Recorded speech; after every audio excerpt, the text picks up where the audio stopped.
Ele apareceu sem aviso. Um ponto opaco no céu, tênue, quase insignificante, e que não deveria estar ali. Não constava em nenhum mapa, em nenhum modelo de previsão astronômica. No início, os astrônomos imaginaram que fosse apenas mais um visitante gelado vindo das regiões externas do sistema solar. Mas ao traçarem sua trajetória, perceberam algo impossível. Ele não era daqui. 3I Atlas, o terceiro objeto interestelar oficialmente confirmado na história, era diferente de tudo que a humanidade já havia estudado.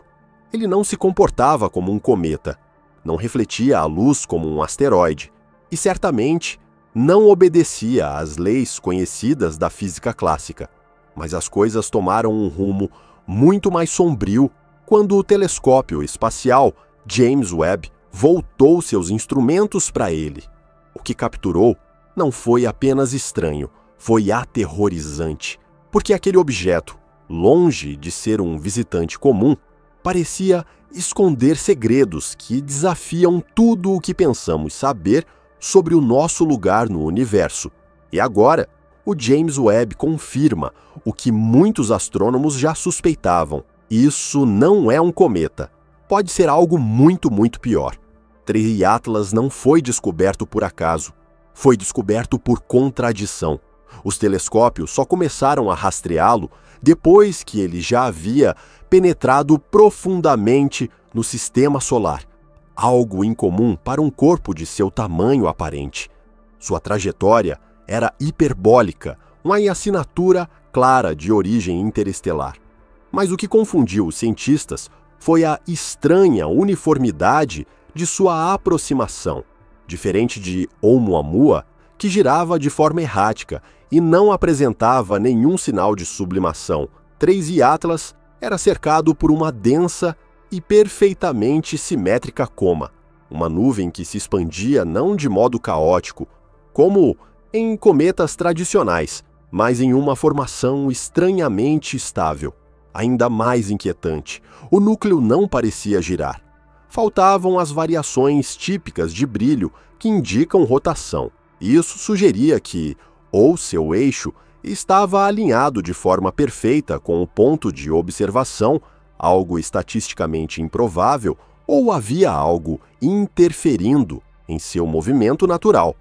Os cientistas começaram a suspeitar que o objeto pudesse ser coberto por materiais nunca antes vistos, substâncias capazes de amortecer ou ocultar sinais de rotação, fazendo com que o corpo parecesse inerte. Mas os indícios mais estranhos ainda estavam por vir. Quando o telescópio espacial James Webb direcionou seus instrumentos infravermelhos de alta sensibilidade para o 3I Atlas, o resultado deixou os astrônomos em estado de choque.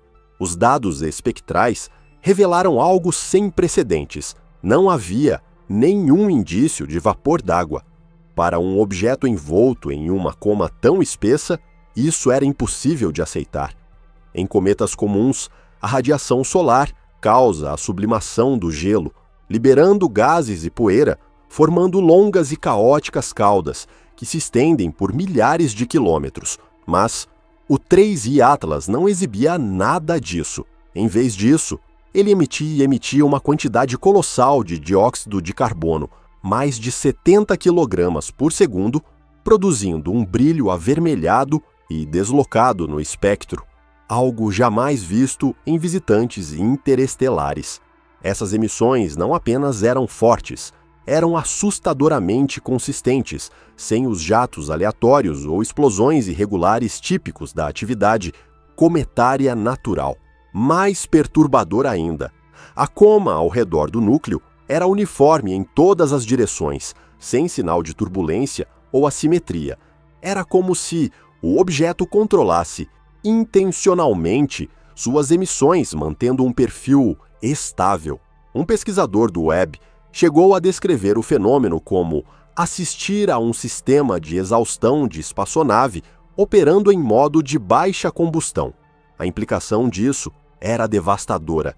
Ou esse objeto fora artificialmente projetado, ou se formou sob leis físicas que ainda não compreendemos. O telescópio Hubble e outros observatórios ópticos estimaram o tamanho do núcleo entre 300 e 500 metros, mas as imagens térmicas do Webb contavam outra história, uma história muito mais perturbadora. As leituras térmicas indicavam assinaturas de calor compatíveis com um objeto 10 vezes maior, podendo ultrapassar 46 quilômetros de diâmetro. Mas o tamanho não era o mais chocante. A emissão térmica não correspondia a nenhum perfil conhecido de corpo rochoso ou gelado. Em vez disso, indicava uma superfície capaz de absorver energia, possivelmente projetada para mascarar temperaturas internas. Se isso fosse verdade, seria a primeira vez que um objeto interestelar exibiria sinais de regulação energética, uma característica normalmente associada a naves ativas ou materiais engenheirados artificialmente. Além disso, o objeto não mostrava rotação no espectro térmico, reforçando as observações ópticas iniciais. Quando combinados o mascaramento de calor, as emissões uniformes e a ausência de rotação, os dados desenhavam um quadro perturbador. Ou 3I Atlas era coberto por um material isolante desconhecido ou estava operando sob mecanismos de controle cuja natureza e origem são completamente estrangeiras à compreensão humana. Mas o verdadeiro enigma começou quando os astrônomos tentaram calcular a velocidade e a rota exata do 3I Atlas. Seu movimento era simplesmente impossível.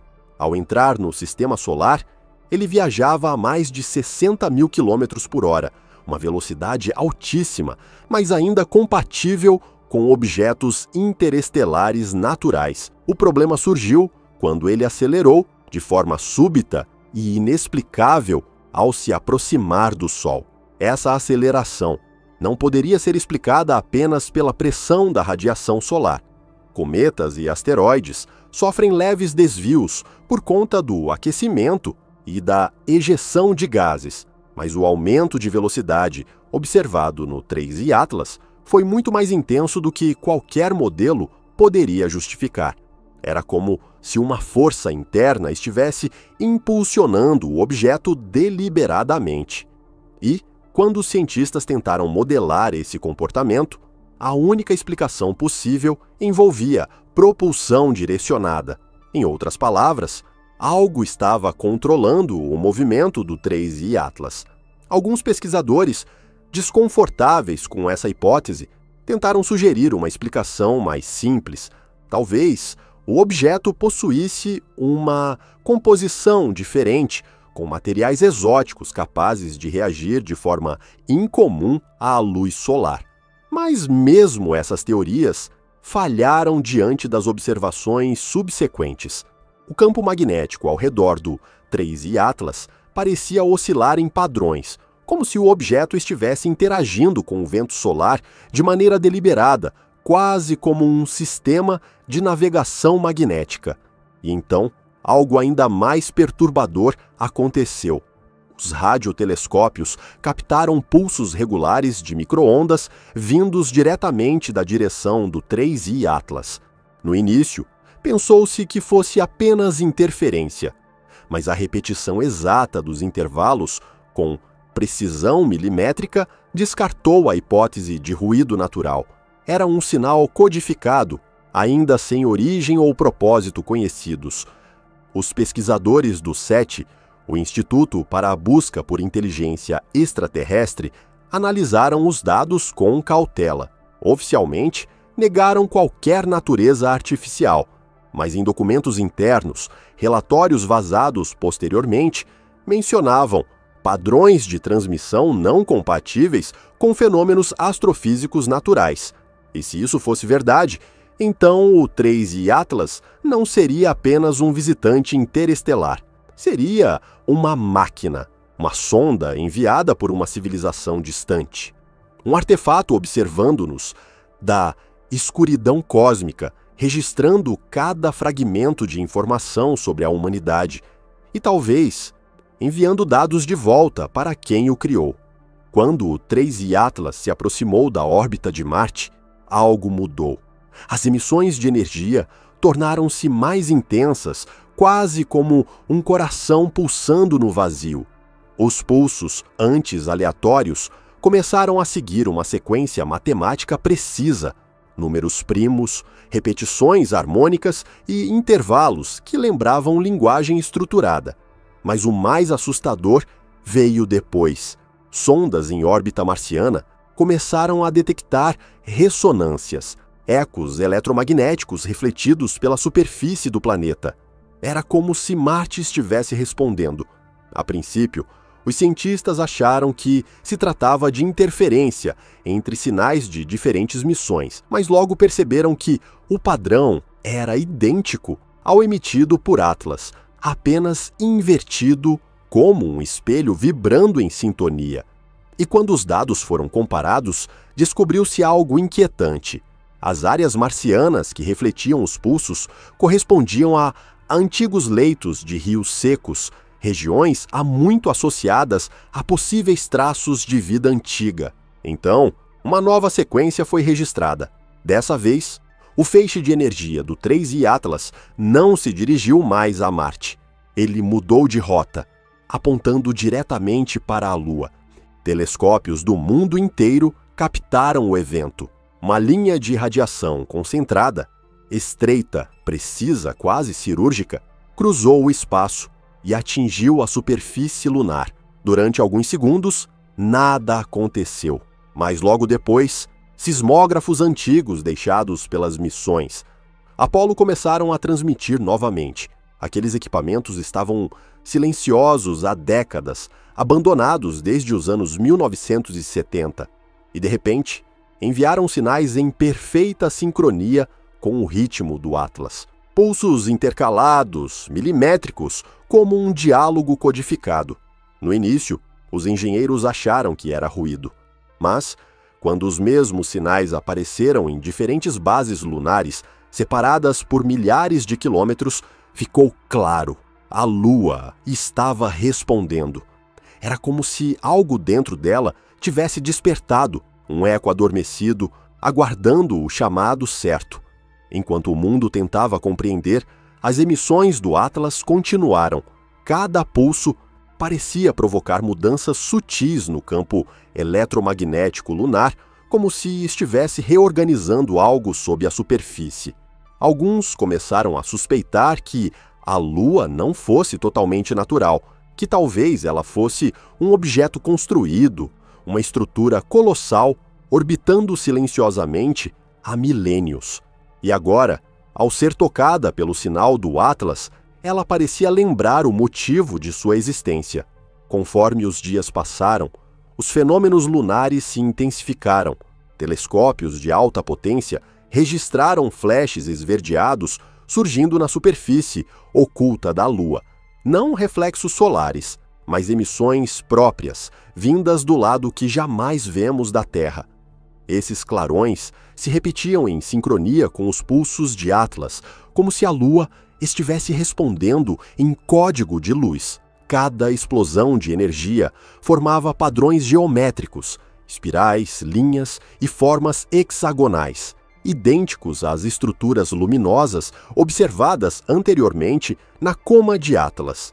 Era como se o visitante interestelar e a Lua falassem a mesma língua. Enquanto isso, observatórios começaram a detectar anomalias eletromagnéticas vindas diretamente do satélite. Não eram simples ecos. Os sinais apresentavam variações inteligentes, como se fossem modulados, carregando nuances, interferências e até harmônicos musicais. Operadores de rádio amadores, fascinados e assustados, afirmaram ter captado fragmentos da ressonância, um som grave, contínuo, cortado por estalos rítmicos, lembrando uma melodia alienígena escondida no ruído. E então veio a descoberta mais estranha de todas. Os harmônicos registrados coincidiam com os mapas geológicos das cavidades lunares. Vastas regiões subterrâneas ocas, formadas há bilhões de anos. Alguns teóricos sugeriram que Atlas havia ativado essas zonas ocas, transformando a Lua em uma espécie de câmara de ressonância cósmica. Outros, mais ousados, diziam em voz baixa que a Lua jamais foi natural, que ela fora construída para responder quando chamada. Cada novo pulso de Atlas parecia despertar algo mais profundo. As leituras sísmicas mostravam que o interior da Lua vibrava como um sino, um eco que não se dissipava, mas se amplificava, ganhando força a cada repetição. E então, uma teoria começou a ganhar forma. O Atlas não estava apenas se comunicando, ele estava ativando. Os cientistas começaram a notar algo ainda mais perturbador. Durante cada ativação, os instrumentos da Terra registravam flutuações gravitacionais mínimas, como se uma força invisível estivesse sendo recalibrada entre a Lua e o visitante interestelar. Essas variações, embora sutis, afetavam satélites, órbitas e até o campo magnético terrestre. Alguns relataram falhas inexplicáveis em equipamentos eletrônicos, bússolas que giravam sem controle, drones que perdiam altitude, sistemas de navegação desviando seus próprios cálculos. Era como se a própria realidade estivesse sendo ligeiramente dobrada, moldada por uma presença que operava fora das nossas leis conhecidas. E então, uma sequência de dados chocou até os mais céticos. Os telescópios registraram um padrão de energia pulsante saindo do Atlas, refletido pela superfície lunar e redirecionado para o planeta Terra. Não era aleatório, era triangular, uma formação geométrica perfeita, como se o Atlas, a Lua e a Terra fossem vértices de um vasto circuito energético. Alguns especialistas em física teórica começaram a sugerir algo impensável, que o Atlas poderia estar usando o sistema Terra-Lua como um portal, um canal de transferência entre dimensões ou realidades. Os pulsos, segundo medições, coincidiam com microflutuações no fundo cósmico de micro-ondas, o mesmo ruído primordial deixado pelo nascimento do universo. Em outras palavras, cada emissão do Atlas ressoava com o eco do Big Bang, como se a entidade soubesse exatamente como manipular as vibrações fundamentais do espaço-tempo. O silêncio das agências espaciais tornou-se ensurdecedor.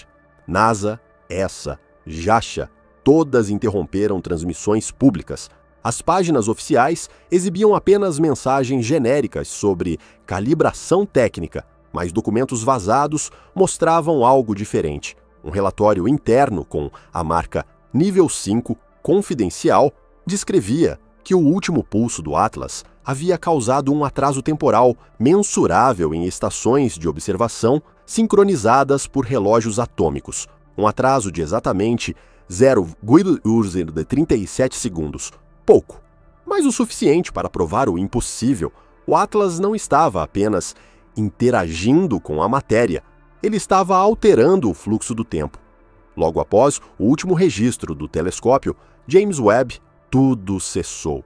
Os instrumentos pararam de receber dados, os sinais térmicos desapareceram e a luz que antes refletia o brilho distante do Atlas apagou-se completamente. O silêncio se espalhou como uma sombra. Oficialmente, disseram que o objeto havia deixado o sistema solar.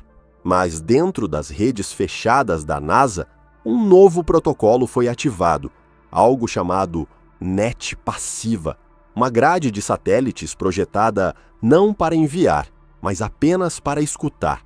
Escutar o vazio à espera de um som que talvez nunca venha, ou que talvez já esteja sendo ouvido. Então veio a descoberta final. Em uma última varredura dos gases liberados por Trace e Atlas, os astrobiólogos encontraram algo que gelou o sangue de todos. Os isômeros presentes no dióxido de carbono e nitrogênio do objeto mostravam a mesma quiralidade molecular da vida terrestre. As chamadas aminoácidos canhotos, base de toda a biologia conhecida. Em termos simples, o padrão químico do Atlas seguia a mesma assinatura da vida. As chances disso ocorrer naturalmente, praticamente zero. O que isso significa? Talvez o Atlas tenha atravessado regiões habitadas do cosmos, ou pior, talvez tenha sido semeado com esses compostos propositalmente. Um experimento, um teste, ou até um aviso. E se o que vimos não foi uma visita, mas uma inspeção, uma forma de auditoria cósmica, verificando o quanto nossa civilização evoluiu, ou o quanto ousamos nos aproximar de verdades que não deveríamos tocar. Há quem fale, nos bastidores, sobre o que chamam de Tratado Cósmico, um acordo silencioso firmado em alguma era esquecida entre a Terra e entidades que observam, mas não intervêm. Um pacto simples. Vocês permanecem aí, nós permanecemos aqui. Mas o James Webb, com seu olhar que penetra o véu do universo, talvez tenha violado esse pacto sem querer. Talvez o Atlas tenha vindo para lembrar os termos. E agora, diante do desconhecido, surge a pergunta que nenhum cientista ou algoritmo é capaz de responder. E se nunca deveríamos ter detetado o 3I Atlas? E se naquele instante o telescópio mais poderoso da humanidade rompeu uma camada de sigilo cósmico mantida por milênios? Porque o que vimos não era apenas uma rocha interestelar. Era algo que observava de volta, algo que reagiu, mudou e desapareceu. Mas talvez não tenha ido embora. Talvez, neste exato momento, algo silencioso esteja orbitando nosso Sol, invisível aos sensores, aprendendo, medindo, esperando. E quando o silêncio finalmente for quebrado, quando o retorno acontecer, não será com luz nem com som, será com um sinal, um começo. E se o Atlas foi o primeiro, então o que vem a seguir já está a caminho. No fim, o que mais assusta a comunidade científica não é o que vimos, é o que desapareceu, o que se ocultou e o que pode, neste exato instante, estar nos observando do outro lado do vazio.